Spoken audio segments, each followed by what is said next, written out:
ভারতের বিপক্ষে টাইগাররা চায় লাল বলে সাফল্য, ব্যাটে বলে সাকিবকে নিয়ে আত্মবিশ্বাসী ক্যাপ্টেন শান্ত। চেন্নাই নেমে গ্র্যান্ড রিসেপশন পেল টাইগাররা, ভারত সিরিজে মুশফিকের অনন্য রেকর্ডের অপেক্ষা।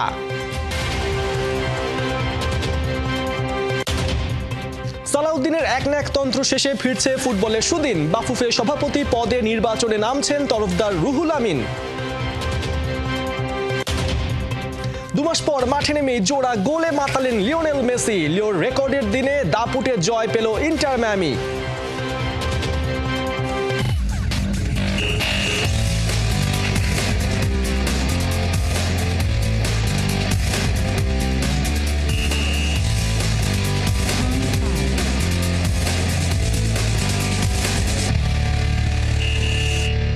স্বাগত খেলাযোগে, আপনাদের সাথে আছি পার্থ বণিক। পাকিস্তানের বিপক্ষে সিরিজ জেতায় গোটা দল আত্মবিশ্বাসী, সেই সাহস নিয়েই ভারতকে দেখিয়ে দেওয়ার বার্তা নাজমুল হোসেন শান্তর।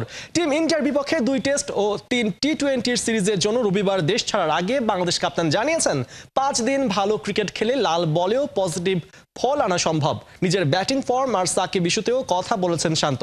সাইফুল রূপকের রিপোর্ট। সি অফ করতে বিমানবন্দরে ছুটে এলেন মিসেস মিরাজ। পাকিস্তানের বিপক্ষে সিরিজ সেরা এই বাঘা ক্রিকেটার এখন সবার মনের মণিকোঠায়। ভারতের বিপক্ষে ওয়ানডেতে শতক আছে, লাল বলেও কি হয়ে যাবে এবার 3 অঙ্কের ম্যাজিক ফিগার?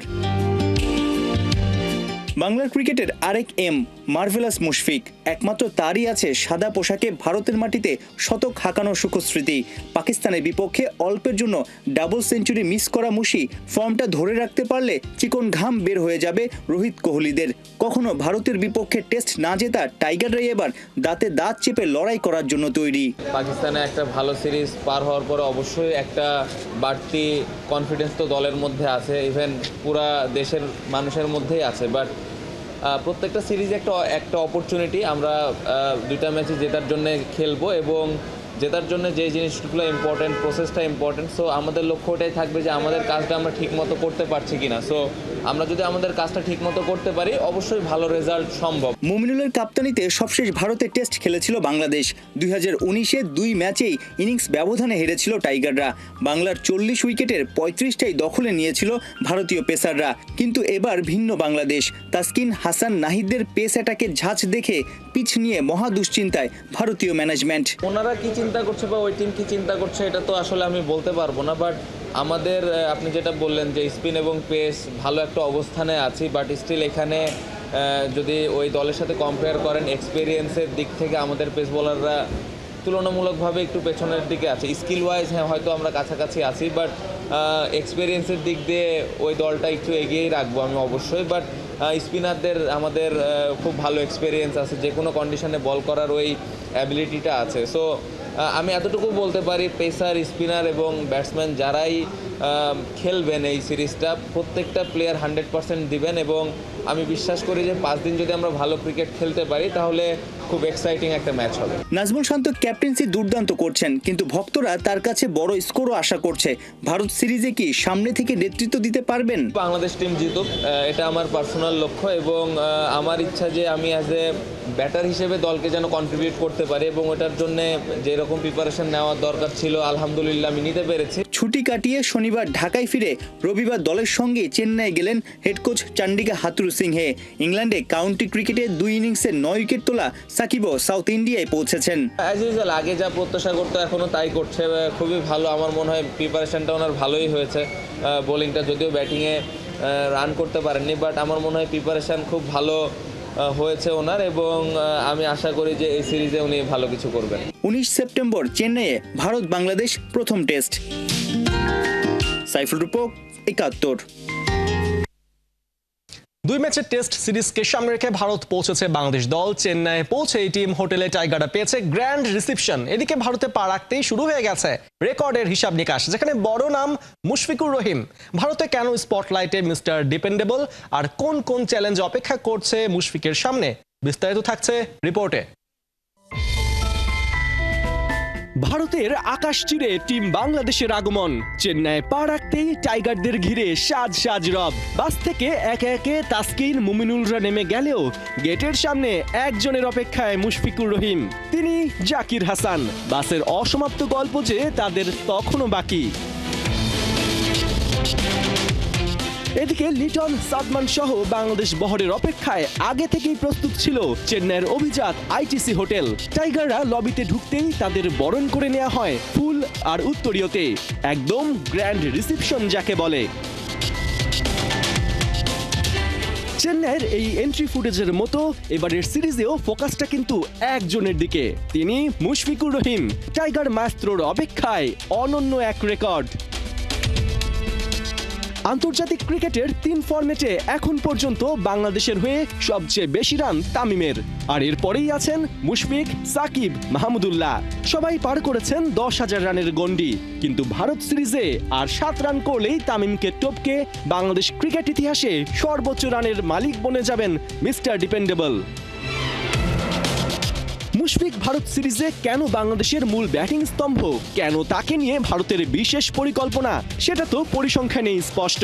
টেস্টে বাংলাদেশ ভারত ফেস টু ফেসে হাইয়েস্ট রান স্কোরারদের তালিকায় দেখুন। সচিন টেন্ডুলকারের পর দ্বিতীয় নামটাই মুশফিকের। টিম ইন্ডিয়ার বিপক্ষে বাংলাদেশ কখনো টেস্ট না জিতলেও 2010-এ চট্টগ্রাম ও 2017-তে হায়দ্রাবাদ টেস্টে সেঞ্চুরির জন্য মুশফিককে ভালোই মনে রেখেছে ভারত।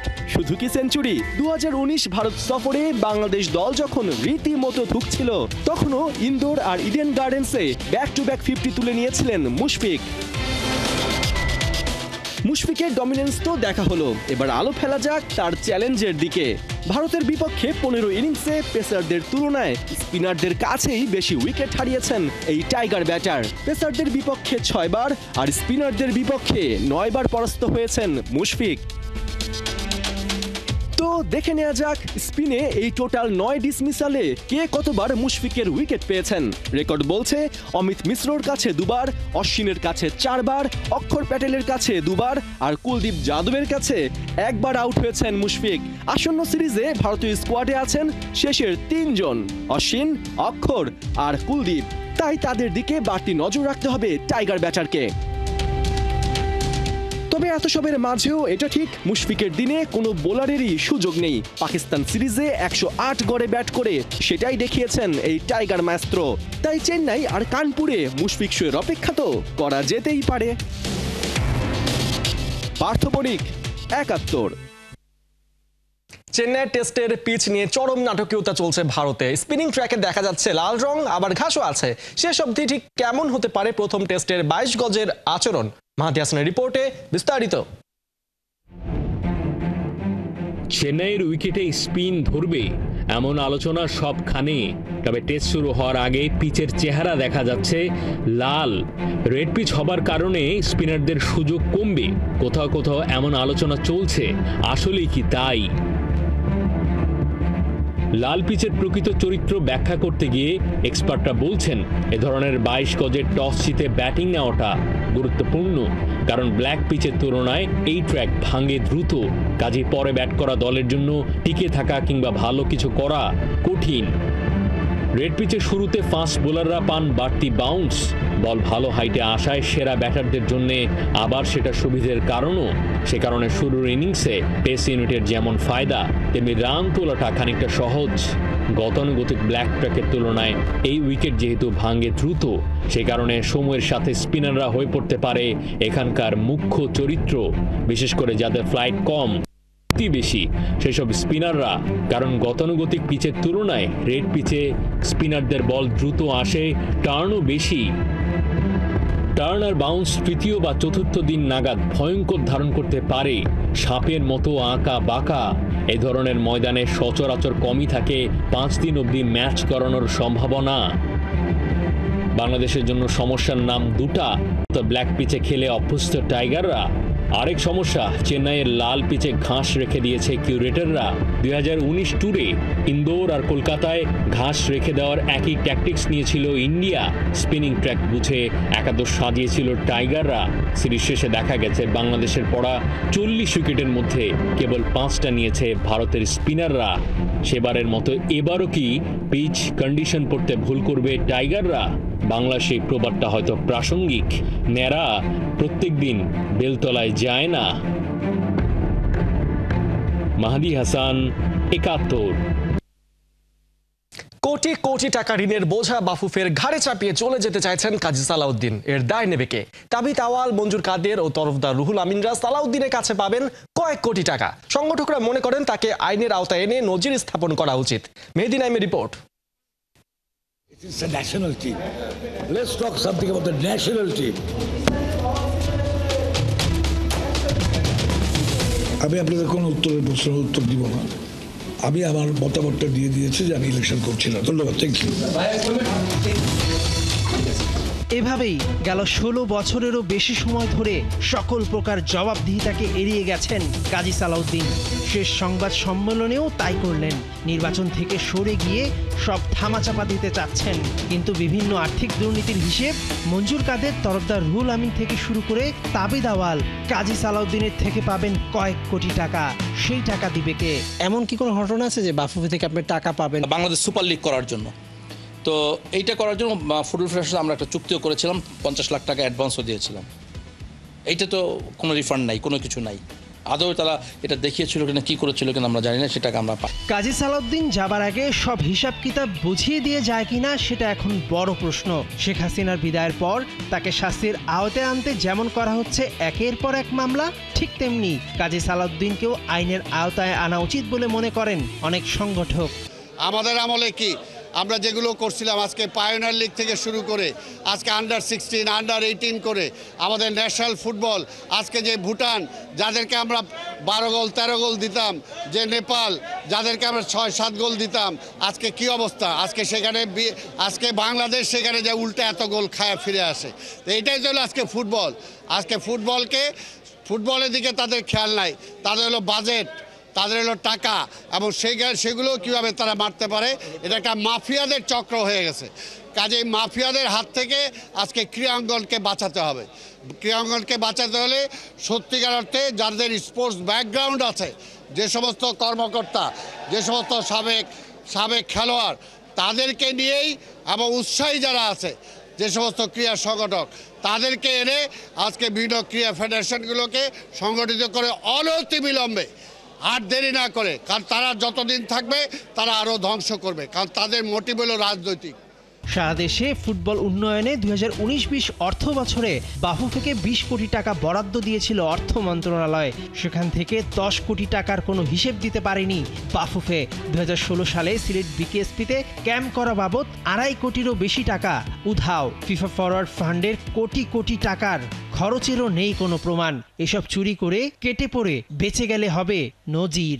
4 টার্ম কই আমাদের বাংলাদেশে ফুটবলের কোনো উন্নতি হয় নাই। কিন্তু একটা মাঠ দেখেন, একটা মাঠ দিতে পারে না বাংলাদেশ। এই যে ঢাকা স্টেডিয়াম 3 বছর ধরে সংস্কার কাজ চলতেই আছে, হাজার হাজার কোটি টাকা ইনভেস্ট।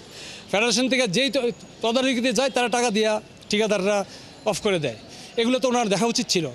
ফিফার যে এই যে লাস্ট যে অর্থনৈতিক যে দুর্নীতি, এই দুর্নীতির ব্যাপারে যে স্যাংশন আসলো, সোহাগের 2 বছরে সাসপেন্ড করলো, সালাম ভাইরে ফাইন করলো, এটা তো জীবন ইতিহাস হয় না ফুটবলের ইতিহাসে। ফুটবলের এত কলঙ্ক, তারপর এত কলঙ্কর বোঝা নিয়ে উনি তো সভাপতি, সব দায় দায়িত্ব কিন্তু ওনার হবে।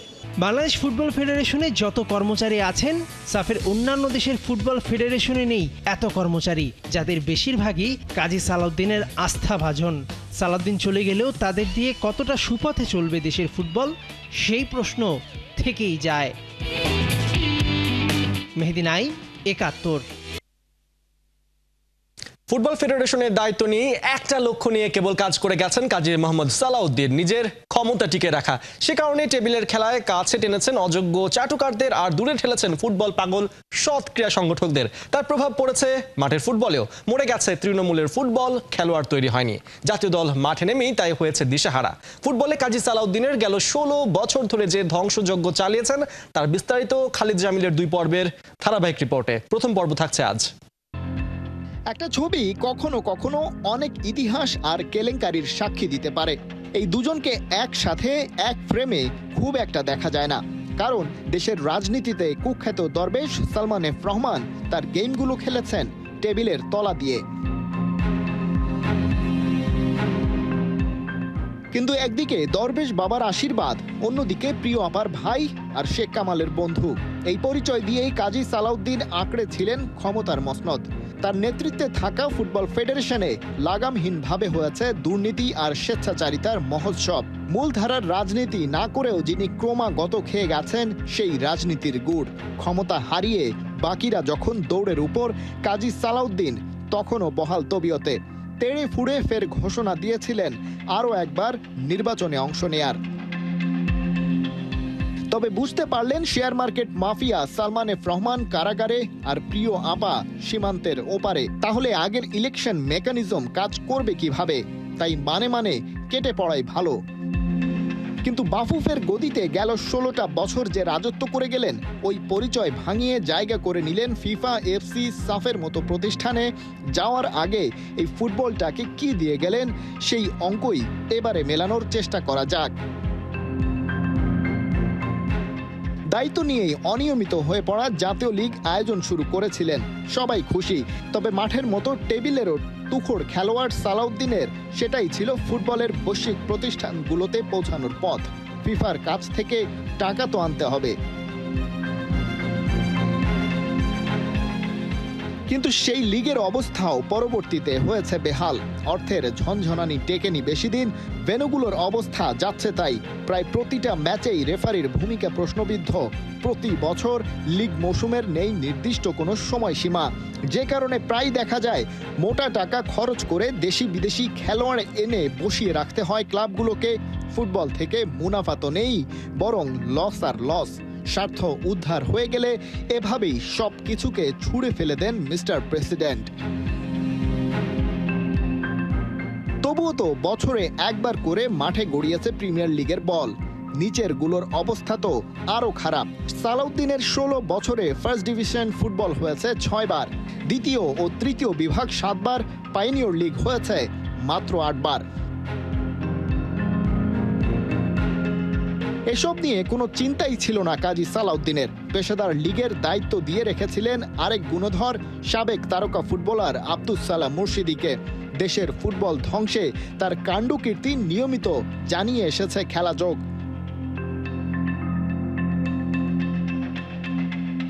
ঢাকার বাইরের অবস্থা তো আরও বেহাল। জেলা ও বিভাগীয় ফুটবল সংস্থার কাউন্সিলরদের কাছ থেকে ভোট আদায় হয় প্রতিবার, তবে সেখানকার মাঠে খেলা নেই। 2018 থেকে এ পর্যন্ত এমন কোনো জেলার নাম পাওয়া যায়নি যেখানে লিগ হয়েছে নিয়মিত। জেলা দলগুলো নিয়ে টুর্নামেন্ট আয়োজনেও দেখা যায়নি আগ্রহ। একে একে মুখ ফিরিয়ে নিয়েছে সব স্পন্সর, আর গণমাধ্যমের সামনে টাকা নেই বলে বছরের পর বছর হাঁ হুতাশ করে গেছেন মিস্টার প্রেসিডেন্ট। তৃণমূল পর্যায়ে যদি মাঠে ফুটবলই না থাকে, তবে খেলোয়াড় উঠে আসবে কোত্থেকে?